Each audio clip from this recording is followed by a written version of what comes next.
Welcome to the Triage Method Podcast Q&A edition with me, Gary McGowan, and my co-host, as always, Mr. Patrick Farrell. How are you this Thursday/Sunday, Patrick? I am positively fantastic, Gary. It's actually been the nicest day of the year here in Dublin. I don't know what it's been like down in the country where you are, because Cork is the country, in case anyone was wondering. But it was a phenomenal day today. Life is good. You were on a podcast that should have come out on Monday. This is obviously the Thursday podcast, but we are actually recording it on Sunday, and you recorded the other podcast on Saturday. So it's all over the place in terms of the timeline. But hopefully people enjoyed that. I haven't listened to it yet. Well, by Thursday I'll have listened to it. But as of right now, I haven't listened to it. However, Or it could be shit. yeah, it probably is. Like, you're on it, so yeah, it probably is. But anyway, all of that is irrelevant, and it's just a absolute waffle precursor to the actual question that we have for this week, which is, I'm basically just going to simplify the question because it was like 2 paragraphs long. But basically the question is, for health, which is more important? Strength or muscle gain, or I should say muscle mass, right? And effectively the caveats, etc., with the question where this individual was, they're really concerned about their health, not necessarily in terms of like, oh, I'm really concerned about my health, what's going to happen to me in the next few years, and whatever. But they're like, okay, they're 25, I think they said 24 maybe, and they're like, oh, I want to be good, healthy for the next few years, the rest of my life, etc. I want to have kids, want to be healthy, see grandkids, all that, yada yada, right? And they're kind of thinking now they should be focusing on it because now they obviously have a bit more time, they don't have any commitments, so they're like, I want to lay down a foundation now to set myself up for the future. So yeah, real mature thinking in terms of forward planning. What you do now does obviously affect what happens in the future. That should be pretty obvious for most people, right? So they're thinking effectively, where should they put their investment, right? Should they really focus on gaining muscle mass now? Is that going to be a healthful pursuit in the coming years? And now I don't know how massive they are, how jacked out of their mind they are. They could be fucking, I don't know, jacked, and it's it's irrelevant. But let's assume that they're just a normal, average, everyday person and not jacked out of their mind. So maybe more muscle mass might be beneficial for them, right? But they also were saying that they've heard some negatives in terms of processes that have to go on when you are looking to gain muscle mass, in terms of, they heard stuff about mTOR, IGF-1, cancer, different things like that, right? So they were kind of a little bit like, should I be focusing on that too much? Is that an unhealthful approach, longer term? And then they were like, oh, should I be focusing on strength acquisition? Should I be really focusing on gaining more strength to improve my health? It's not necessarily how big you are or how jacked you are or lean, like how much muscle mass, whatever it is. They're wondering, if I just gain more strength and ensure that function is good into their old age, is that a beneficial practice versus training for muscle mass accrual? So obviously there is a huge amount of carryover between the two of them. Like, it's not just like, oh, you do 5 reps and that's purely strength, you're not going to gain a single iota of muscle, and you go over 5 reps, or sorry, you go 6 to 15 reps and that's muscle gain, and then you go 15 plus reps and that's just endurance. It's not like there's this singular, like, oh, this is the rep range that's going to lead to this outcome.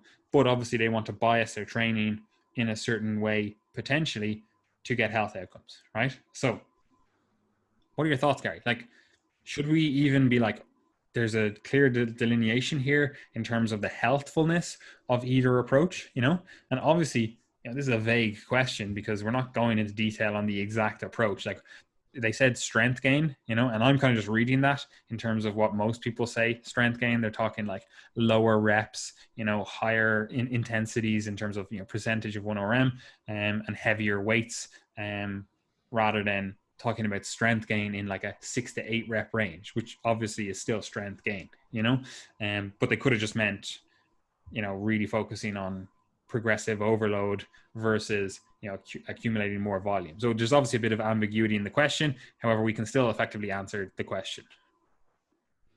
Yes, sir, we absolutely can. And I think, like, to start off with a very quick answer, the answer is As you might assume, both, in that there's obviously going to be benefits that are both attributable to the fact that you have additional muscle mass on your frame and the fact that you also have force producing capacity in your muscles, the capacity to produce force, i.e., what we typically call strength. So both are important. And what I would, the reason that that's important to get is that when you actually look at what Paddy was saying in terms of the real world implications of that, what people are asking is, should I train for strength? And the reality is that training for strength, doing 1 to 5 reps, doing that consistently over decades, that also leads to muscle gain. And what you're actually talking about when it comes to the differentiation between, let's say, a higher volume and a higher intensity program, a strength or a muscle building program, what you're really talking about is what you are optimizing for. It's not just like what you are training and what the outcomes are, it's what you're optimizing for. So in one program, you're optimizing for maximal strength or 1 rep max strength. And very often that is on specific movements, the squat, the bench, the deadlift, the overhead press, or whatever exercises you happen to be prioritizing. So that's what you're optimizing for. In the other, you're optimizing for the outcome of maximal muscle gain and not necessarily optimizing for the maximal amount of strength gain. But the reality is that by doing either of those things, you're getting the vast majority of the benefits of the opposite program, especially when you compare to the general population. So the answer is kind of like, all right, firstly, strength and muscle are both important from a health perspective. And also, the answer to that question actually doesn't matter, because whether you decide to train for strength or muscle, you're going to get the benefit of the other most of the time anyway, because what we're actually talking about here, guys, is like very very low level activities when you get into older age. So for example, the things that could lead to a decline in your health with old age could be something like a fall. And you could have a fall because you were unable to, put your leg out in front of you quickly enough and stop yourself, or you did that, but you didn't have the strength to stop yourself, or whatever it might be. It could be multiple things. It could be vision, it could be balance, etc.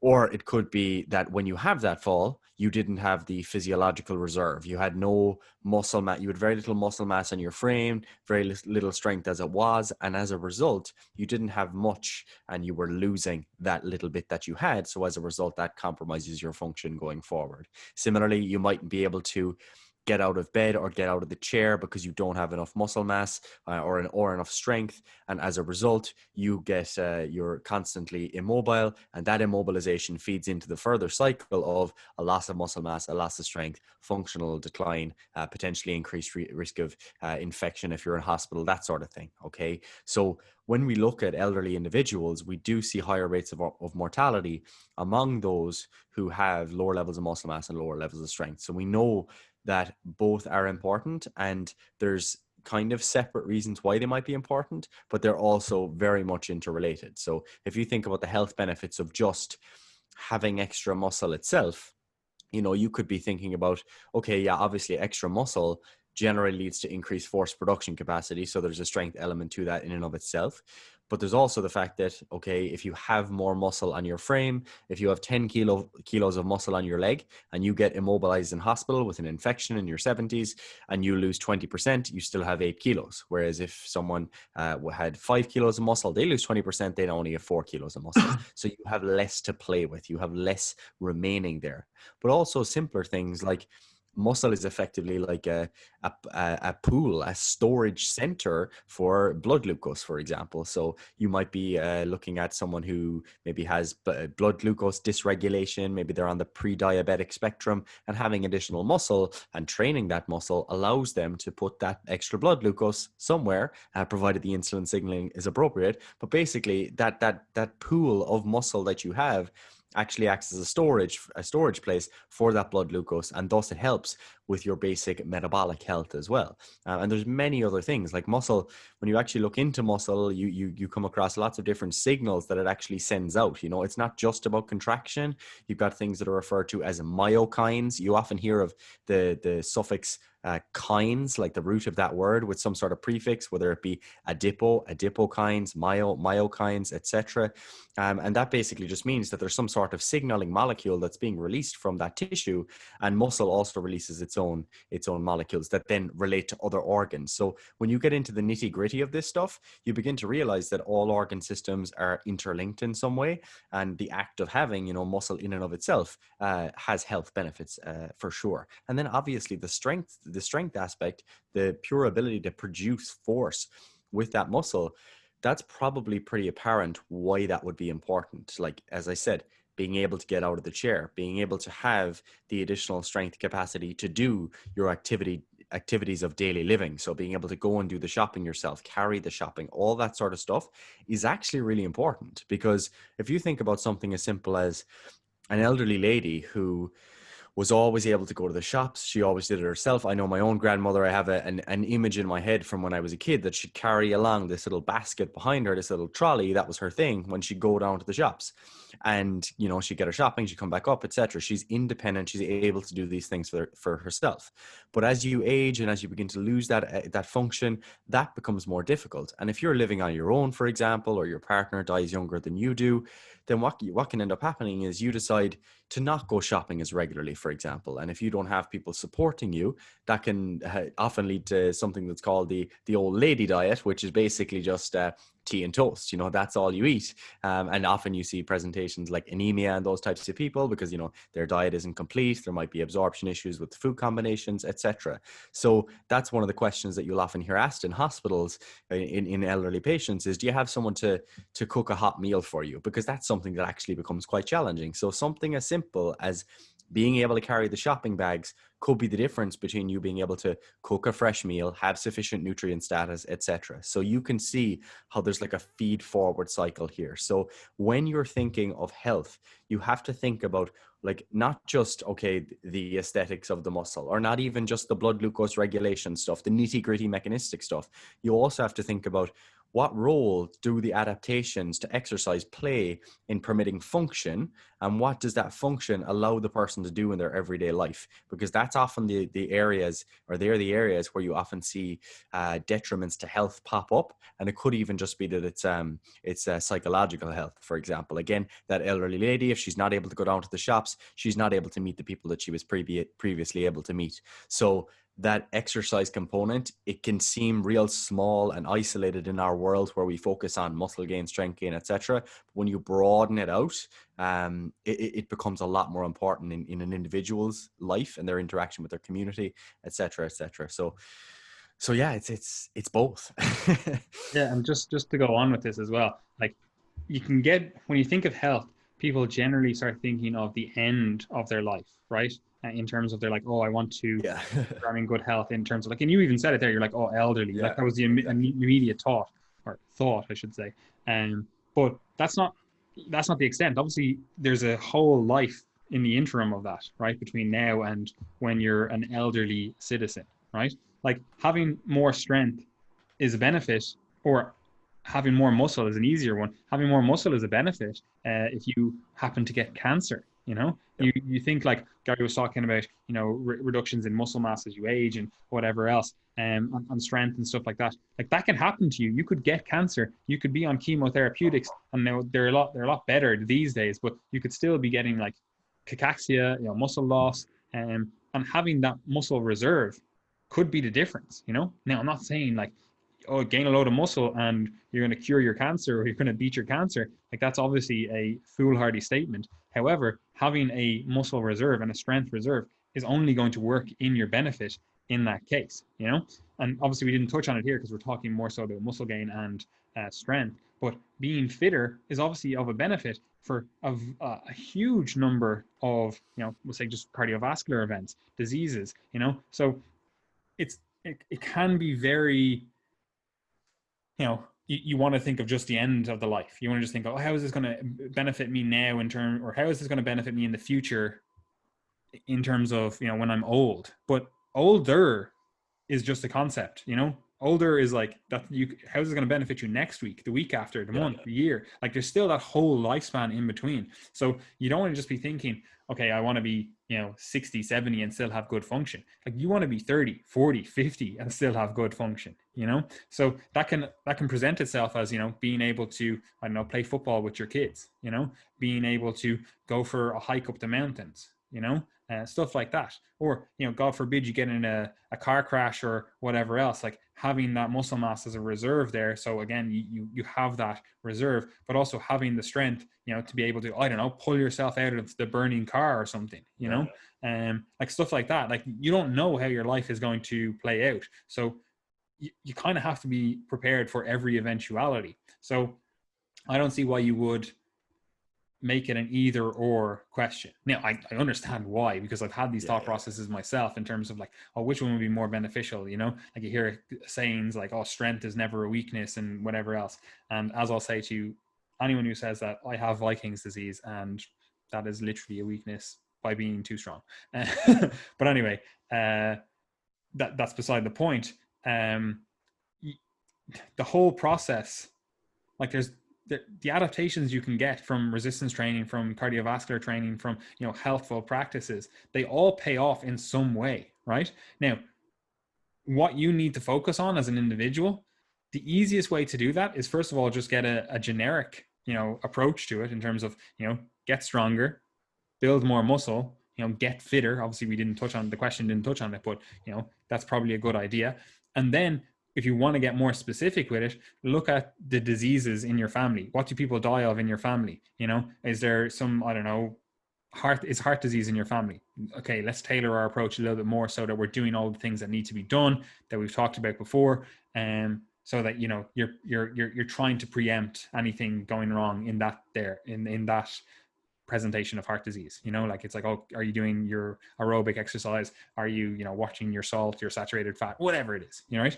And so obviously use your family history as some sort of guide for that, but also use your actual progress as a guide.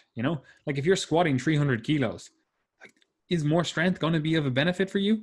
Probably not.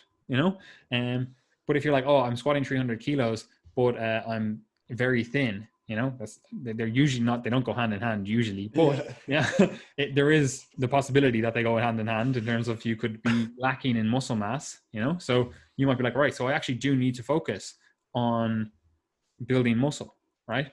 So again, you use your results. Like you might have enough strength for everyday function, and as a result you might be like, right, so I actually don't need to focus on strength too much. I can do some stuff to keep that ticking along, or really just focus on getting strong in a hypertrophy rep range, rather than like a lower rep range, so that I'm still getting stronger over time. It's just not in that kind of traditional strength rep range, and you're building muscle over time, So again, if you wanted the most generic approach, you could do your first exercise something a little bit heavier, and then the rest of your work more in like hypertrophy work, and then towards the end maybe you do like a higher rep exercise, or just even a higher rep set. Like maybe you do something that's a lot closer to failure, but it's in the kind of 30 rep zone, and maybe you do a drop set at the end of it. If you're like, I just want to make sure I'm touching on fucking everything that I could possibly be touching on, and then as we've discussed previously, maybe layer on some cardio on top of that, whether it's something after your workout,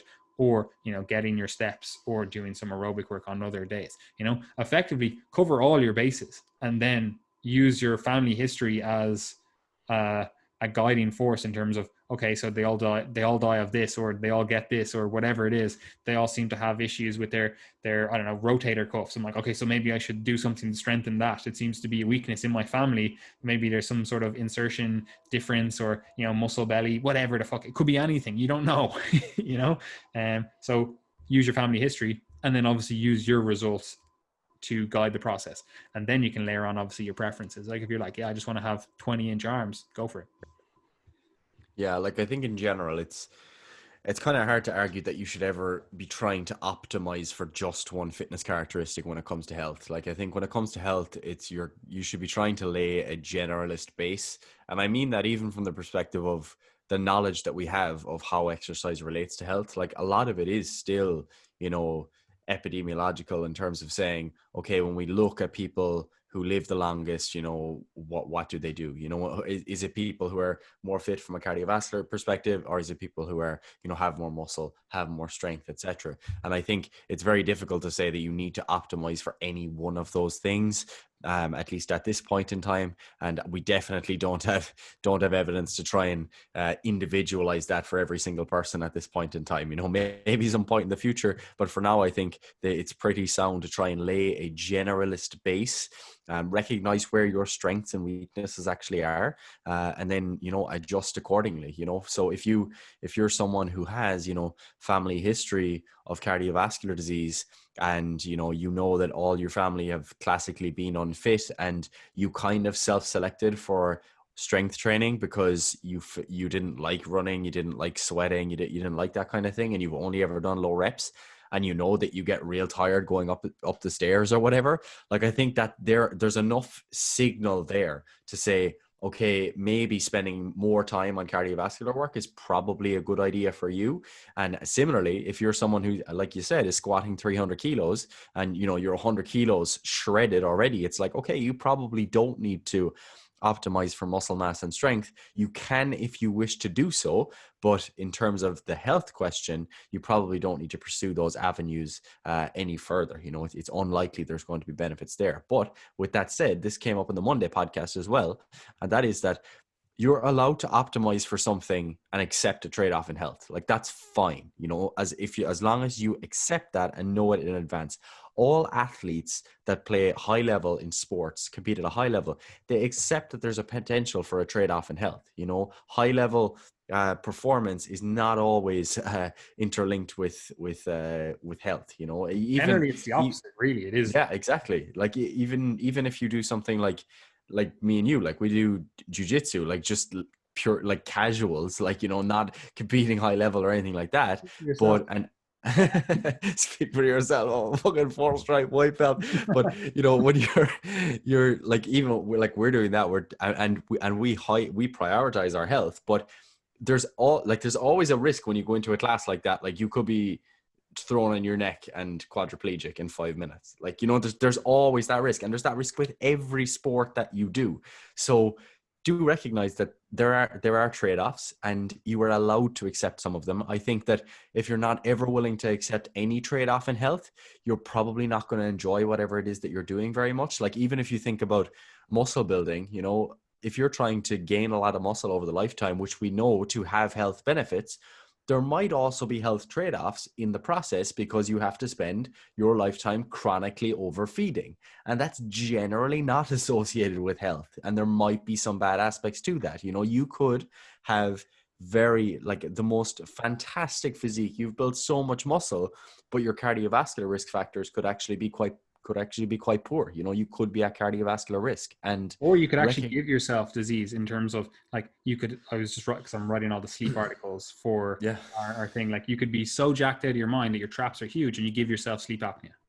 Yeah, exactly. And there's examples that are that people have probably experienced themselves, when you get so deep into the process of trying to gain strength and muscle that your training program leads to injury in some way, or you now have a knee that's always at you, and that's one of those cases where you have to deal with the kind of messy area of saying that exercise is generally good for joint health, for musculoskeletal health. We do recommend it, absolutely. But that doesn't mean that if you're competing at the highest level of powerlifting and pushing your body absolutely to its limits, that there aren't going to be trade-offs, because there probably are. And yeah, that there's trade-offs in health and performance. And again, that's okay. You're allowed to accept those trade-offs. Yeah.